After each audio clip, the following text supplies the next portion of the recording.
Hey guys, this is gonna be a weird one because it's going from talking about World Tanks Blitz to my life. So if you're only here for one portion or the other, that is completely fine. But I'll be talking about World Tanks Blitz first, as it's, in my opinion, the least important option. But yeah, basically, I'm going to be changing from buying crates and World Tanks Blitz to not buying crates and World Tanks Blitz. At least not above like $50. I might end up buying like a small bundle here and there when a new tank releases, or if a tank I really want comes out of the store. And rather than being a collector, sure, I've got 419 tanks. I think that's about enough. I don't need to keep spending and spending and spending for content when, quite frankly, I don't have the best viewer base for putting so much money into this thing. So I'm going to be slowing down. And I also want to get the message along is wargaming is just adding more and more and more crates for new tanks. And even old tanks that didn't need crates. And they keep adding crates. And I'm not a fan. Crates are bad. They're real bad. Like I can say, I have had a big problem with crates in the past because a it's fun opening crates. Sure, you see your money go bye bye, but it's kind of fun, and that's the issue with crates. It's almost addictive sometimes until you get what you want. And it can really make you feel shit afterwards because you're sure you got the tank, but $100 or $200 later you realize, were those pixels on my screen worth it? No, definitely not. For somebody that has probably put maybe $5,000 into the game, oh, oh, like I can say, I'll give you the positives of crates, and that list is very short. Positive one. Occasionally you get lucky if you buy one or two crates, and you might get the tank for cheaper than it would be for another tank.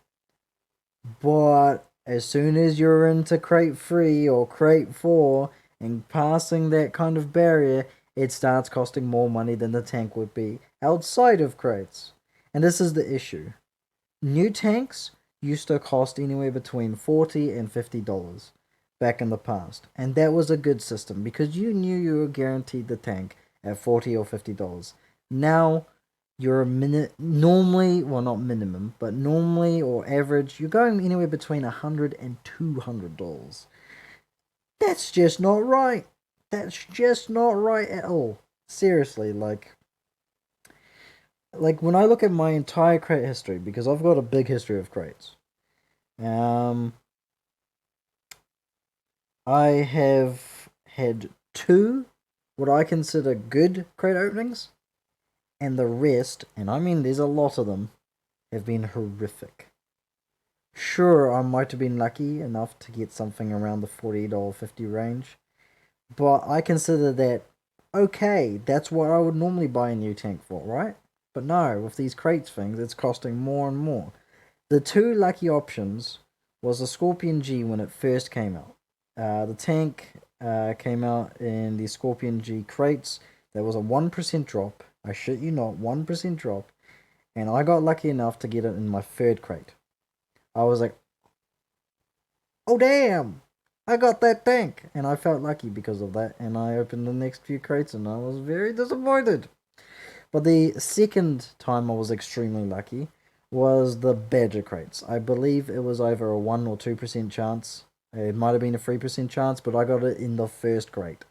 And I must say that's extremely lucky.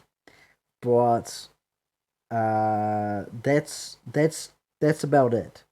Out of all the crate openings there has been hundreds and hundreds of crates opened by me. And by many different tanks. There are so many different tanks. And I've only had two good options. Now I'm going to go to the other end of the spectrum. What has been the most expensive crate for me personally? Well, we're going to be looking at the T95, I think it's E6, which is a tier 10 American tank that kind of, it's not bad. I don't think any tank is underpowered or overpowered in tier 10 personally. Sure, there might be some stronger than others, but I don't think it quite hits that mark of being overpowered. But the E6, I must admit, back then it didn't affect me as much because I had like a proper paying job and I could afford that kind of thing. But it really hurts when I look back at it because I put $650 into that one tank. And I said to myself, I'm going to limit myself from now on. And for good reasons. When you see yourself put that much money into um to a single tank, you realize, hang on a second, I just put an entire pay, like a decent pay, by the way. It was a 2 week pay. I back then I worked fort and got paid fortnightly. I was like, whoa, there goes my money. But luckily enough, I lived with my family. It wasn't an issue, and I could get along, and it's fine. Now with my health condition, I'm not going to get into it. I've been explaining a little bit about it in Discord. Haven't gone into detail, and I will be mentioning a little bit later about my life, uh, in the video. And if you're here for the Blitz, yeah, that's fine. But I think we need to get together and say no to crates because wargaming has been recently getting very comfortable with crates. And by what I mean by that is, when was the last time they sold a new tank outside of crates? Ask yourself that. It's not pretty. It's not pretty. There's only one big exception with things where they don't put in crates, and that is when they do sponsored deals like Valkyria Chronicles, Girls on Panzer, and the Warhammer. They will. I don't think they have ever sold those in crates, but that's because they're sponsored by them. Those companies don't want to be known behind gambling, and that's for good reasons. And personally, I think that's just something that needs to change. But yeah, I think as much as I'm a collector that has 419 tanks and has still got six tier 10s to purchase with credits left, I'm gonna say stuff it. As much as I want to bring all the content out to you guys, I'm gonna stop. We need to get a message across. We need to stop buying crates, or else Wargaming will keep putting new tanks in crates. And that's an issue. Like, for sure, the biggest YouTubers are gonna buy the crates because it's their content. But for somebody that doesn't make a living off YouTube or off Twitch is my main platform, um, it costs me. It really does, and it dips into things that could be really important, and it's a big issue. So I'm gonna be stopping personally. You might not want to. That's completely up to you, but I think we should get a message across. Like, if you want to help me with that message, like, just share this portion of the stream. Just the video. Um, this first portion of it where we need to make a message, and that is say no to crates. Anyways, I'll talk about my life now and what's been happening. Basically, I did everyone in my Discord a little bit about my health and my issues and how things are going to be changing in my channel. I will be going from 6 days a week to 5 days a week, and yeah, I will be having days off here and there because both physically and mentally my life has been and there's a lot right now looming over me. We're dealing with my health. Like, I got a little prick there. I don't know if the camera picks it up. It's a shitty quality camera, but had my blood taken today. Had some shit samples. Ew.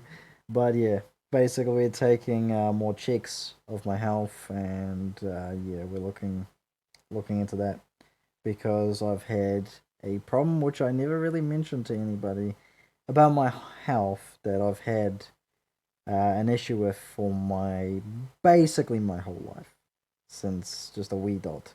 I have struggled with health, and I kept that hidden because I didn't think it would be an issue, but it's been getting worse over the last past, I'd say 2 to 4 years.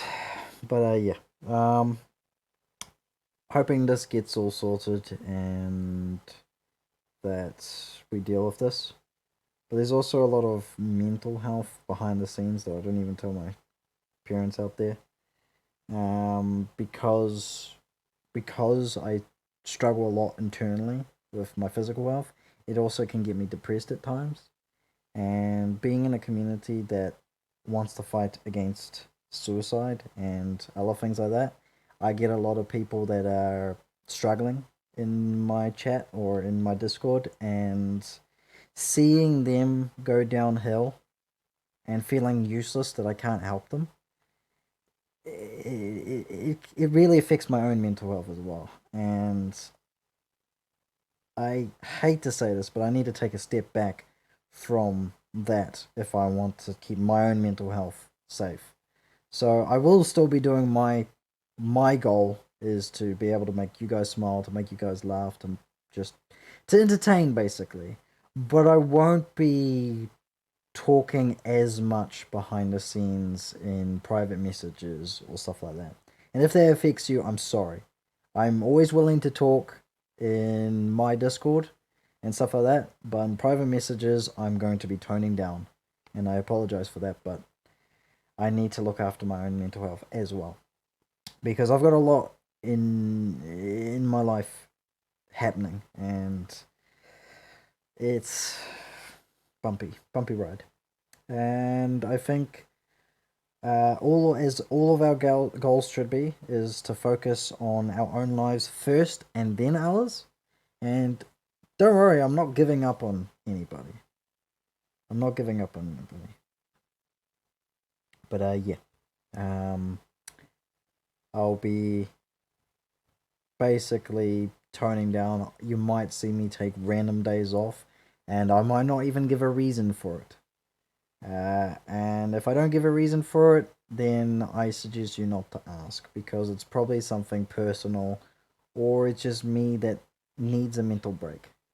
Because I can't always be like, that's the thing. If I keep trying to stick to a full on 6 days on, 1 day off, 4 hours a day, and if I'm not mentally prepared for that, then I'm going to be sound down and I'm going to be less fun to watch. And I don't want that. I want to be fully happy and fully just ready to provide any kind of entertainment to you guys. So I appreciate those who watch me and those who've stuck along with me for this year and month ride. By the way, it's been over a year now. It's insane. When I think about it, I started back in April 2020, where coronavirus was really picking up, and I was a lost figure back then. I was really unstable, and streaming back then really helped me. It really helped me keep focused, and it really helped me a lot personally. And I thank you guys for it because you might have like not known me if I didn't do the streaming, but I might have self-destructed. But I thank you for coming along, and for those who end up coming along in the future. But yeah, this is just a short video talking about a little bit about Blitz and my new stance on it. Like, I'll still be playing the game, maybe not as much, though I feel very comfortable streaming it simply because it's just what brings in people. Most other big games, it's hard to get noticed, and something like Blitz, it's the much less streamers, and apparently I bring enough quality. even if I feel like my camera's shit, my mic might be shit, like for goodness sake, look at it. It's broken. When trying to repair it, I've got it freaking up to my eye. Though I've got volume enough to that, it doesn't even matter. Like it's basically an iMic that can pick up volume just as fine. So yeah. Um basically I get noticed quite a bit and yeah. Um People do watch. But I do want to branch off to other things, to passions. Like a game I wanted to do on stream was Disgaea, Disgaea. Uh, but I know no one is going to watch that.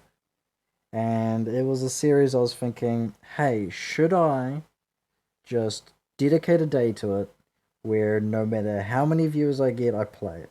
And like, if I want to go for my passion of being able to entertain as a job, I can't because I'd love to play that game. That game is a long-winded game that could go on for ages. It has good humor, it has good things, but I don't want to try it because it is such a niche game.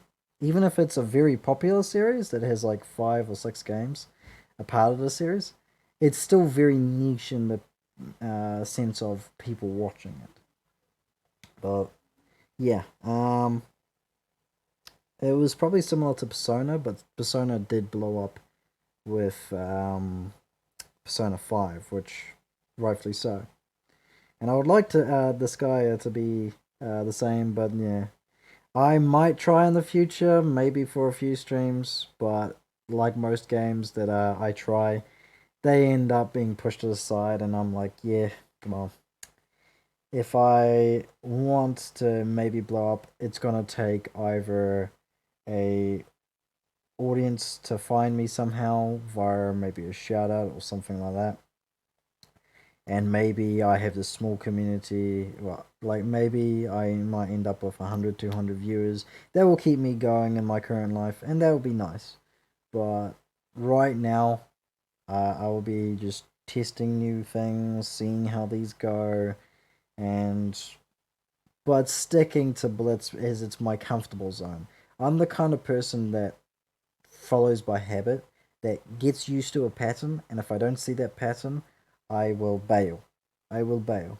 For example, if Blitz brings in like anywhere between 8 and 20 viewers at times, which is insane, but it's only in that basis. And like I get used to that pen. The numbers play games with your head, and you're like, if I don't see that, then I'm obviously not succeeding, which is not true. It's about building this community, and that's what I've always wanted, to build a community. And you know what? In the past, I originally didn't want to become a streamer or a YouTuber because I wanted to be able to entertain people for a living. It was originally because I wanted things like fan art and stuff like that. That always interested me as a kid because I grew up watching people like PewDiePie when he first started, like I think it was Call of Duty or Amnesia, those beginning games that he played. I watched him since the beginning, like early YouTube. And yeah, I look back and I'm like, wow, that's what I strived for back in the past. As a kid, I strive for, imagine my fan art. Like, if you look in the, yep, right here in the corner, that is Cherry Knightley, my mascot. I love her to bits. She's a character I created in a character engine, or character creating engine, and basically one of my close friends and viewer, Bagels, has drawn that, and I really love it. I love it to bits. Cherry is one of those characters, and I do want to branch on with one or two other main characters, but yeah, I don't know. And that was something I always grew up wanting, but it's a very difficult thing to get noticed in this platform, trust me. But if I was to suddenly give up, I'm never going to succeed anyway. So it's like when the saying in World Tank Splits: if you don't shoot your shell, you've missed anyways because you just didn't you didn't even take an opportunity to shoot. So yeah, I feel like as somebody that wants to entertain for a living is to not give up. And if that's a help to you to realize, hey, I shouldn't give up either if I want to be an entertainer, then keep doing you. Keep getting in the work, and maybe you'll find your passion. And maybe you might find out this isn't what I want. Maybe it's something else in life. Maybe you'll find a different passion down the road or a different job. And that's alright. But anyways, I've rambled on and I appreciate you guys watching me. Thank you very much for understanding. And yeah, I'm probably gonna be sending this video into Discord and then saying, "Hey guys, I'm taking a day off because just as what I said before, I'm putting my health in line first, and I'm not in the most cheery mood. I'm quite drowsy because of the hospital and other things. But yeah, um, I'll see you next time. Anyways, appreciate you watching. See you later, nightlings, and peace. Bye.